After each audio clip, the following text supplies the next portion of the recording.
young boy living over here in Dearborn, Michigan. I think I started in third grade asking my parents if I could play for the Little League program in town, do the Dearborn Thunderbirds, because all my friends played, and they wouldn't let me play in third grade. They said I was too young. So I begged them again in fourth grade for a whole year to play tackle football, and they wouldn't let me play again. So finally, I think I warmed down. In fifth grade, they let me play. So my first day of practice, I went to practice. I wanted to be a running back. Doug Lucas was our coach, and he lined up everybody 10 yards apart and started throwing the ball back and forth. And he walked up to me after about 5 minutes, and he said, "What's your name?" And I said, "Dan." He said, "Okay, come here, Danny. You're the quarterback. Let's teach you how to take a snap." And from that day on, I was a quarterback all the way up through high school and through college. There's been so many. I've been very blessed to have great mentors and great coaches, from my father to Doug Lucas, as I just mentioned, to my high school coach Jack Bridges, who I spent time with last night, to my college coaches. So I've had great mentors, great friends, but one of my all-time favorite moments, to be quite honest with you, was our bowl win this year at Central Michigan. To see our team and our program go from when I arrived to winning a bowl game last year, and all the hard work and dedication that our coaches, players, and staff put forth was very rewarding, and it is something that I'm extremely proud of, and is a moment that we'll never forget.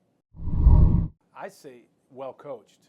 I think this is a league that's got a lot of good coaches, and I've been in a lot of different leagues, and I think this is a coaches league. You know, people want to talk about it's a quarterbacks league. I think there's a lot of very, very good football coaches in this league, and when you play every week, people do very good things, offense, defense, and special teams, to make you really try to prepare. They don't make things easy on you, and I hope people say that about us too.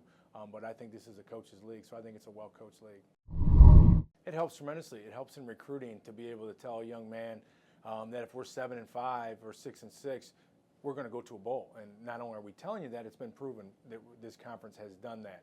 I think that's huge in recruiting, to put everybody, try to get the landscape as even as we can. And then to throw on top of it that the first pick of the NFL draft was from not only from Central Michigan, but from the Mid-American Conference. It's like I tell our recruits, any goal you want to accomplish, whether it be academically or athletically. We've had Eric Fisher was an All-American last year. Obviously, we've had first-round draft choices in this conference. You can achieve those here. You don't need to go to another conference to accomplish those things. You can accomplish that right here in our conference. You know, it's a huge game. It gets very personal. It's personal for our players. It's personal for our fans, and I know it is for them as well. We have a lot of respect for them, and I think that's the best thing about rivalries, is when there's a respect level there. That makes the rivalry even better. But we have a lot of respect for their program, but you're right, it's a very, very important game for us and our fans, and it's something that we talk to our players about quite often.